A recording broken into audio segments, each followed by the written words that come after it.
நம்ம ஒரு சட்னி அரைக்க போகிறோம்ப்பா. அதுக்கு ஒரு கடாயை வச்சு கொஞ்சமாக எண்ணெய் ஊற்றி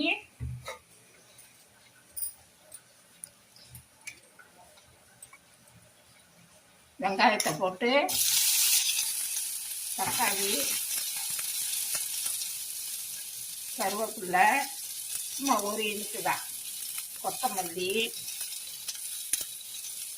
பூண்டு, இஞ்சி,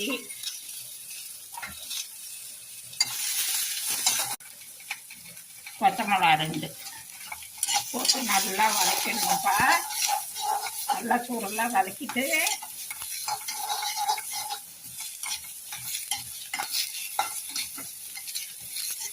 இந்த சட்னி நல்லா சூப்பராக இருக்குப்பா. இட்லி, தோசை, சப்பாத்தி, பூரி, பொங்கல் எல்லாத்துக்குமே இதை தொட்டு சாப்பிட்டா அவ்வளோ சூப்பராக இருக்கும்.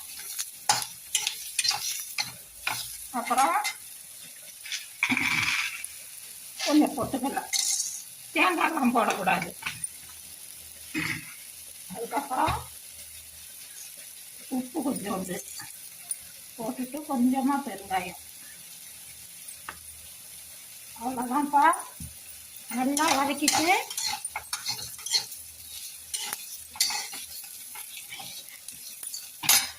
எண்ணெய் இதுக்கு ரொம்ப ஊற்றக்கூடாது.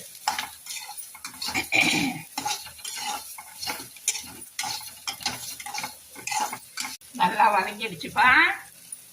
அவ்வளோதான். இதை நல்லா ஒரு தட்டில் கொட்டி புளி ஒரு துண்டு போட்டுக்கணும். ஒரே ஒரு துண்டு புளி போட்டால் ஒரு துண்டு போட்டால் போகிறோம். அவ்வளோதான்ப்பா. நல்லா அருமையான சட்னி அரைச்சிட்டு காட்டுறேன். சட்னி ரெடி ஆகிடுச்சுப்பா. அதுக்கு ஒரு சின்ன தாளிப்பு போட்டுருவோம்.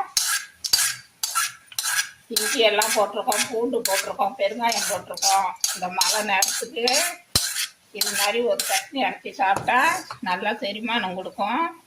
இதை நீங்களும் ட்ரை பண்ணி பாருங்கள். நல்லா அருமையாக இருக்கும்ப்பா இந்த சட்னி. இந்த வீடியோ பிடிச்சிருந்தா லைக் பண்ணுங்கள், ஷேர் பண்ணுங்கள், சப்ஸ்கிரைப் பண்ணுங்கப்பா. தேங்க்யூ.